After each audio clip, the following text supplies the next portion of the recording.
In January 2025, Bruce Ferdman visited our school and offered a beautiful workshop that left a lasting impression on many of us.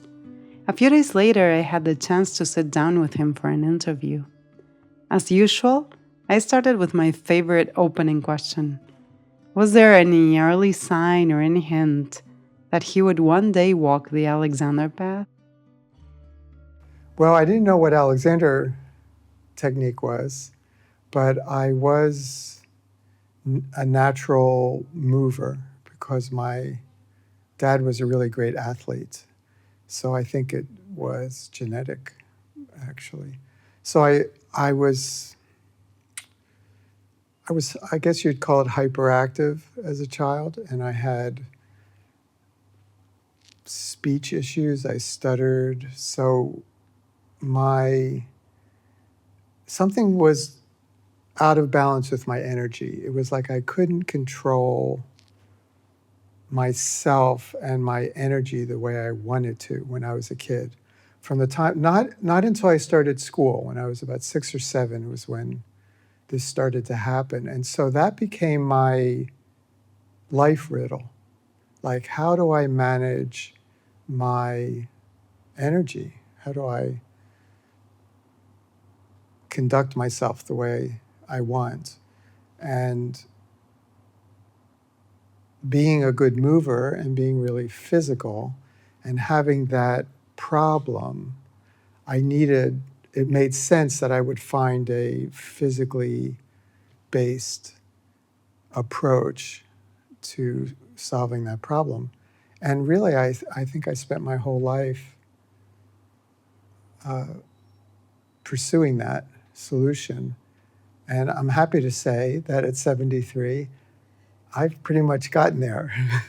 Not 100%, but like a lot, pretty much there. And helping others in the way as well. Yeah, and of course that we teach what we most need to learn. So that's what I needed to learn, and that's what I needed to hear myself think about until I got it. I was my slowest student.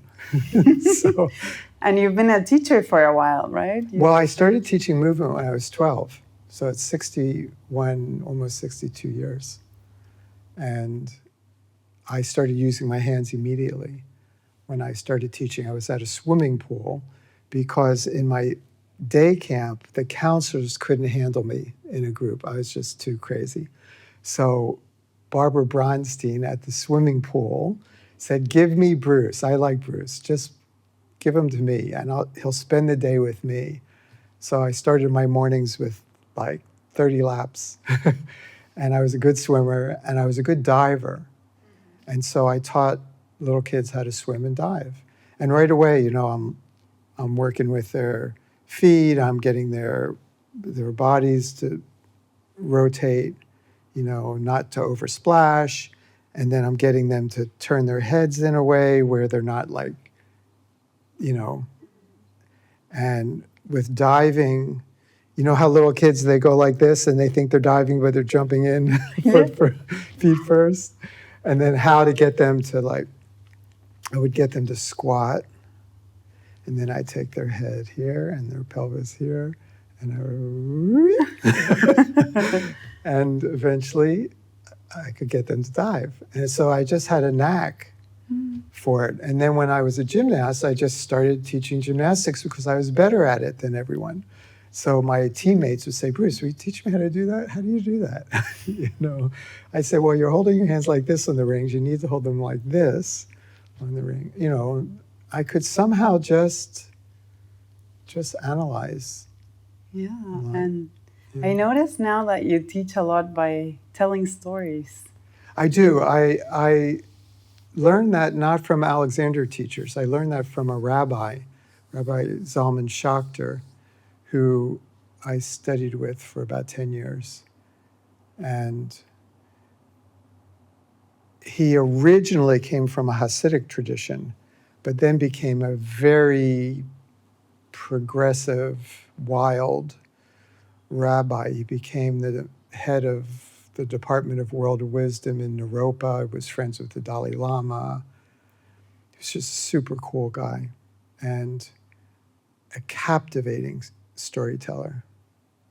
He'd walk into his room at the university, and he'd walk to the window. We were all sitting there. He'd kind of look at the day, the weather, and then he'd start to sing what's called a nigun. It's like a song without an ending. And he'd just pick one that was based on something, and we'd pick it up, and we'd all be doing this for about 10 minutes, and we'd get the whole class really focused. And then he'd come in front of us, usually sit on the desk, and he said, he would sway like this, and he'd say, "Oh, that reminds me of a story." Right? This is a graduate theology class, right? And then he would start to tell a story. And then inside that story, there was another story and another story. And we just were like 10-year-old kids. And he was taking us somewhere. And then there would be a resolution somehow at the end, like an insight. You go, oh, wow. And what was so great about that is when you teach in story, you're not telling people like what they should do or something like this. It's once removed. And so the person works it up, kind of gets the insight, and they don't feel lectured to or something like this. And then it goes in a different way. So I learned that from him. Yeah. Yeah. It's very beautiful to hear you tell it. It's a good way to teach. And in fact, my book, Teaching by Hand, really is just a collection of stories. Yeah. That's all it is. Yeah, and there's a lot to learn from it. And what specifically led you to Alexander work? It came in two doors. I was a philosophy major in college, and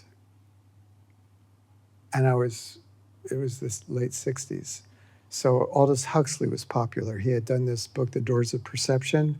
So, because he was experimenting with mescaline and hallucinogenics.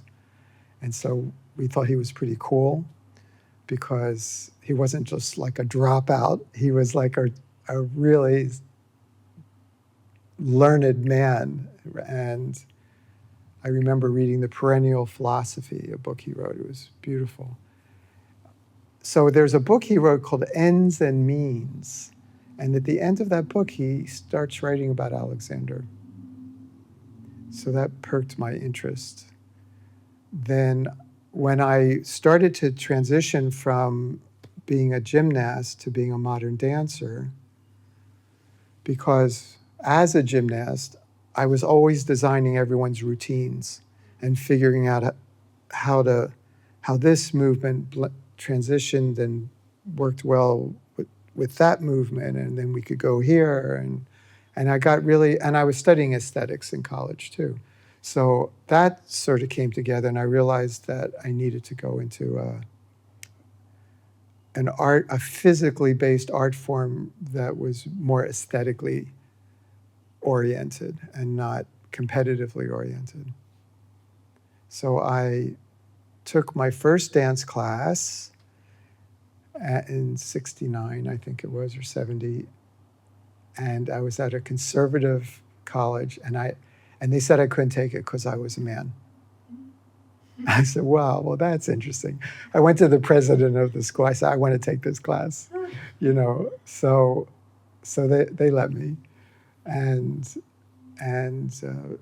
My teacher was Lynn Blum. She had come from the University of Illinois, which I eventually went to their graduate school.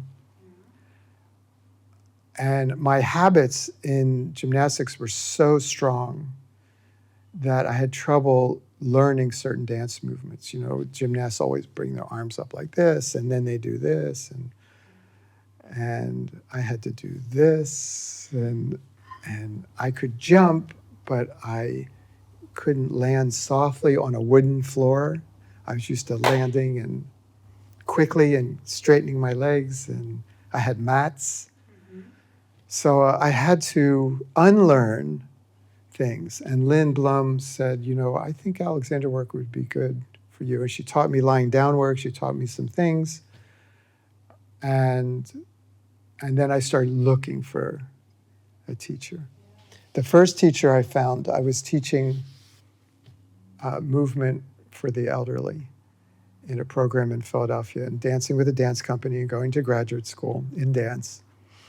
And I had no training in teaching the elderly, but I said, well, I'll figure it out. So I was 25, something like this. I was studying Tai Chi. I was, really moving from morning till night. And one of my students was an old black guy. They were poor people. They were either homeless or really poor, and I was at a community center. They would go, they'd have lunch. They'd watch me do Tai Chi. They would all fall asleep. And then they'd wake up, and then we'd have a movement class. And I learned so much from them. So this one old guy, old black man, said, do you like to fish? And I said, I don't know. I've never really done it. He said, I'd love to fish. Do you want to come with me early one morning? So I said, sure. So he lived in a pretty tough neighborhood, and I didn't own a car. And he says, well, we need to get there at 6 in the morning. So I had to leave at 4 o'clock to get to his house, or I had to get up at 4. So I took a taxi. And the guy driving the taxi, we get talking, and I look over and I see there's a book, that Alexander the Man and His Work. It's just lying on the front. And I said, how come you have that book? And he said, well, I sing and I have a bum knee, and I met this woman. She's wild, but she teaches the Alexander technique, and this book is dedicated to her, Kitty Wielan-Polska. And I found her, and she was my first teacher. She was in Alexander's first training program. And you've met quite a few of the people that were in his first training. I trained with Kitty for 2 years. I was in her training program, which met from 6 a.m. to 8 a.m., 4 mornings a week. So I was getting up early all the time and going till late at night because I had dance rehearsals and dance classes, so I just all day long. And so she was one teacher, and then I met Marjorie Barstow. She was another one in the first training. She was the first to graduate. And then she went to America and apprenticed with and co-taught with A.R. Alexander up and down the East Coast. And many years later, I did exactly the same thing for about the same length of time with Marjorie. So it was truly an apprenticeship study. Then, of course, I met Patrick McDonald. I met the Barlows in the first Congress, Alexander Technique Congress, that my friend Michael Frederick started. Then those were the first generation teachers that I worked with. And then I worked with other teachers that were in first generation. Oh yeah, one more, Erica Whitaker. She had a big influence on me.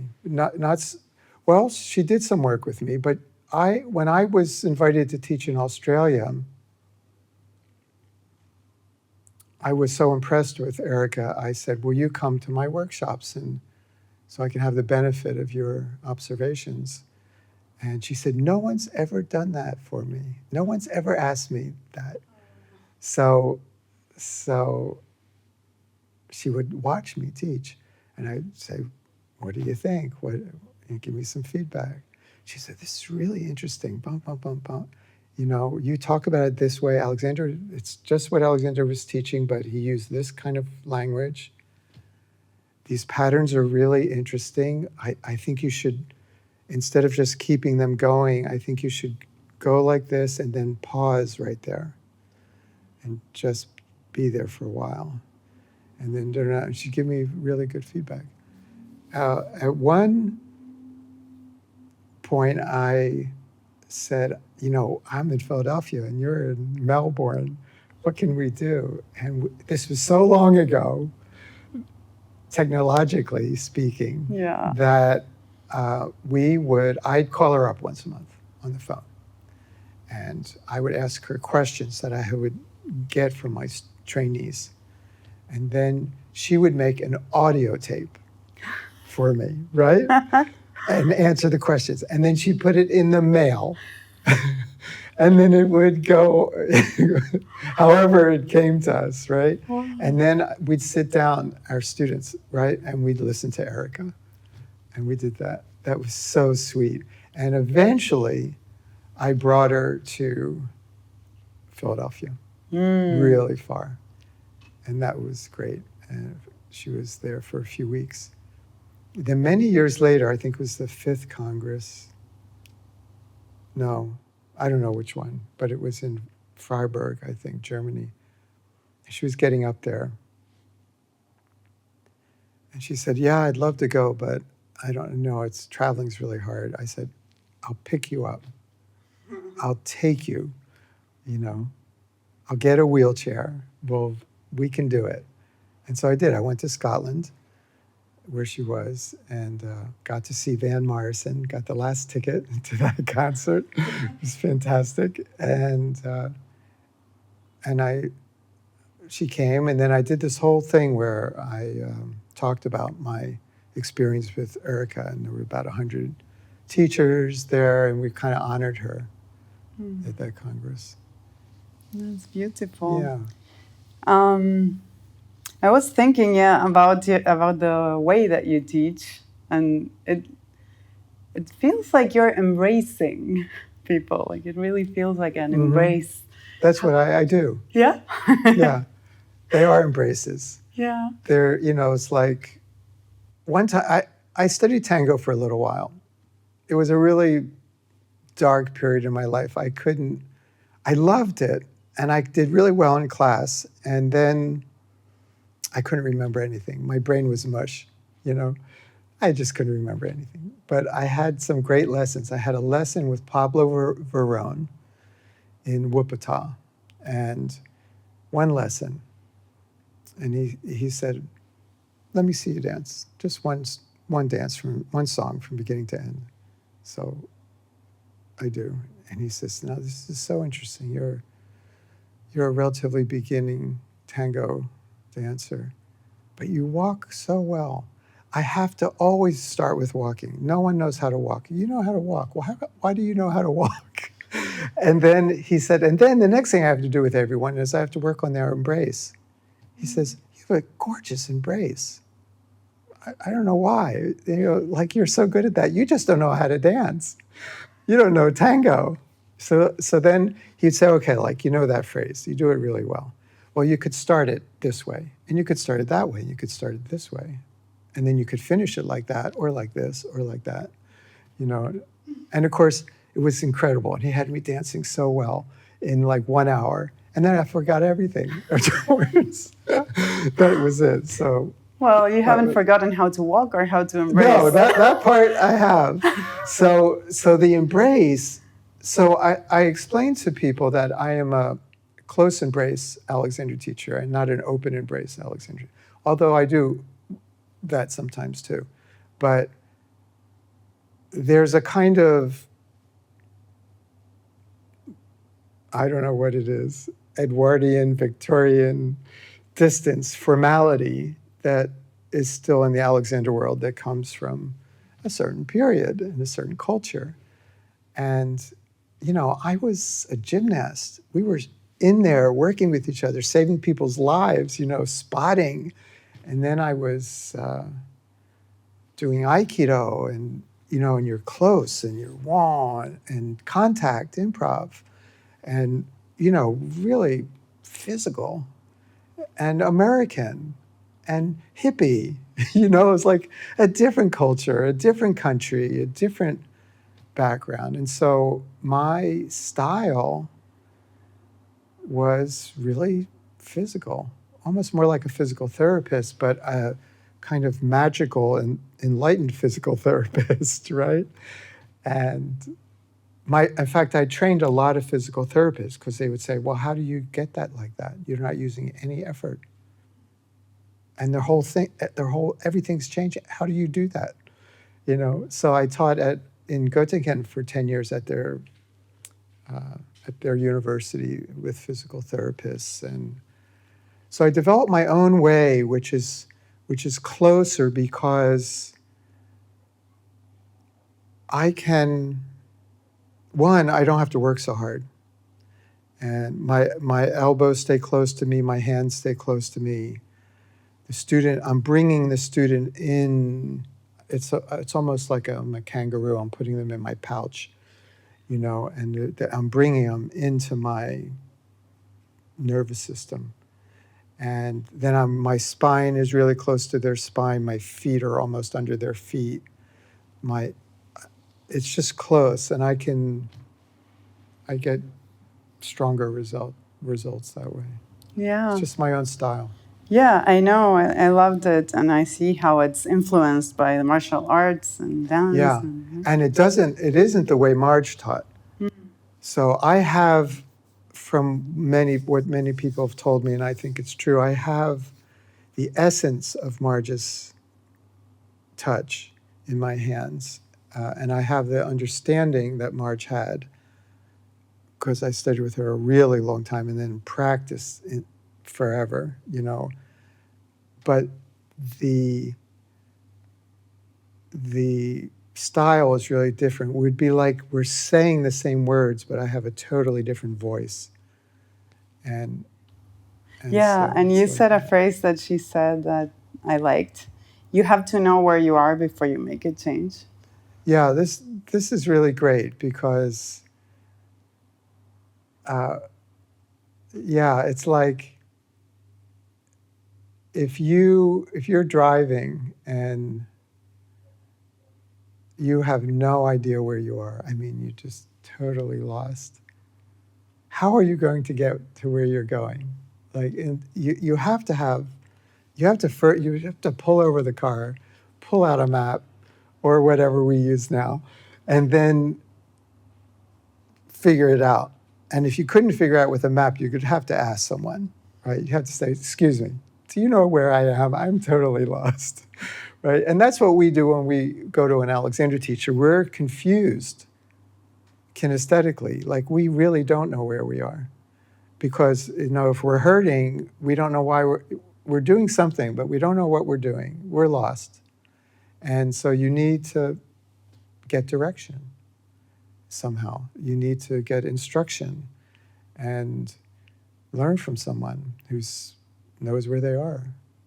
So she would say, well, do you really, you don't know, I don't think you know what you're doing. Well, why don't we start and just take a slump? Because then you're going to know where you are. Just come down. Okay, now you're down here. So what's going on? Right? What's your head doing in relation to your body? What's your chest doing? Where are your shoulders? And oh yeah, see, now you kind of know. All right, so now that we know where we are, what would happen?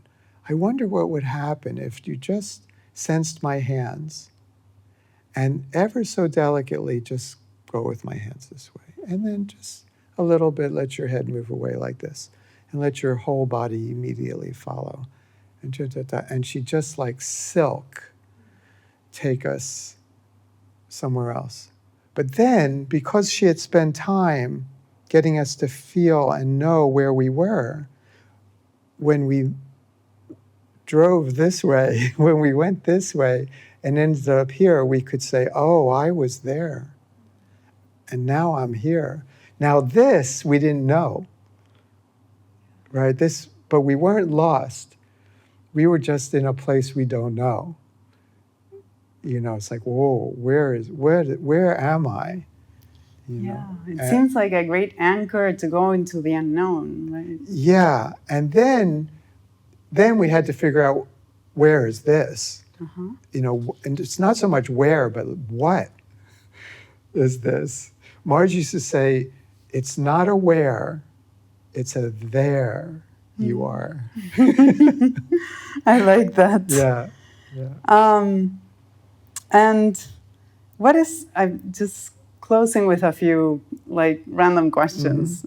If you could talk to your 30-year-old self, is there anything you would like to tell him As that you know well, now? as a teacher? Yes, or as a human, I don't know. Yeah. Like, Well, let me say it as a teacher, 'cause since we're on that Yeah. that path. Is Marjorie, when I was about 30, watched me teach. I did a lot of co-teaching with her, and she'd kind of watch me out of the corner of her eye. And she said once afterwards, she said, you know, you're doing pretty well, but you're a little fancy, like a little complex. And then she said, you can change people more through simplicity than you can through complexity, right? And that was like, oh, right. I'm showing off, right? I'm showing people how much I know, rather than thinking like, what can I do to help these people, right? So that was a kind of turning. But you know, you can't become really profoundly simple right away. Yeah. You kind of have to go through this, I have found, and then at some point you start distilling and simplifying. And Marge was so simple, but she had spent a lifetime, and then it's just so distilled. So I am the age Marge was when I met her. So it's like, whoa, yeah. And then the other person that around the same time that had where it was like a shock was Buzz Gumry, who also studied with Alexander, FM and AR. And he would come to he came to my school for 20 years. He loved our school, Martha's and my school. And Peg and Buzz came, and they lived with us every month. So we became so close. And one time, Buzz, it was at a summer retreat that Michael Frederick and I used to co-direct. And he was there, and he watched me teach some classes. He said, Bruce, you're such a good movement teacher. You got people moving so well. And I'm listening to him, I'm saying, yeah, and he's about to, right? And Buzz, and I'm wondering, what is the difference between a movement teacher and an Alexander teacher? And then that's all, right? He left me hanging with that question. And that also changed. So in the beginning, as a younger teacher, I was almost a performance coach. I mean, I could work with anybody and get them better at what they did, you know. And I worked with musicians from National Symphony and Berlin Philharmonic and Honolulu Symphony, and I worked with really great. And they got better. You know, it's like, how could they get better? And they get better. So I was like a performance coach and a movement educator. And at some point, I realized that Alexander work is really more about something deeper. It's not about how we move. It's about how we move through our days, how we move through our life, not so much about how we do what we do, but how we are being as we do what we do. And that was what I figured out from that question that Buzz gave me.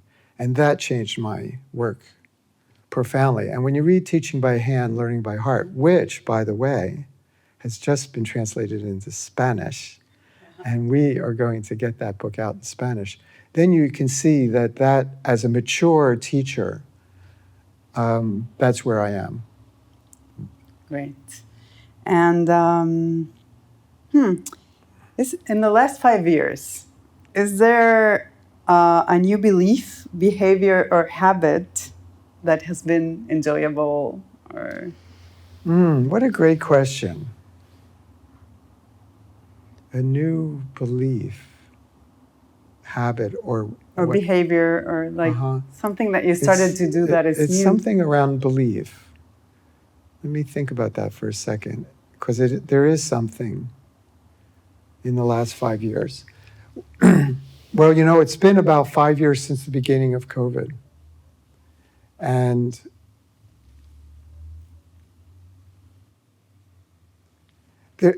for most of my life, there was something restless in me. And it's some part of that hyperactivity, like needing to be on the move, just restless. So during COVID, I couldn't go here and go there. So I decided I was going to travel inwards. And I wrote 2 books. They're not published yet. And when I wasn't writing, I went to the river, Yodo River, in Osaka, where I was, and walked, and then sat and meditated, and then worked out these movements I call watering your spine. So I worked out all this material, and then I said, I think it's time to do my own work entirely, like not have to put it in the context of the Alexander technique. Even though the essence of my work is built on his principles, I realized that my work is my work now, and it's based on a different worldview. And so in terms of belief, I think it's kind of believing in myself and in my own work. Beautiful. Is there anything else that you would add that I haven't asked? No, I think that's it. All right. Thank you very much. You're very welcome.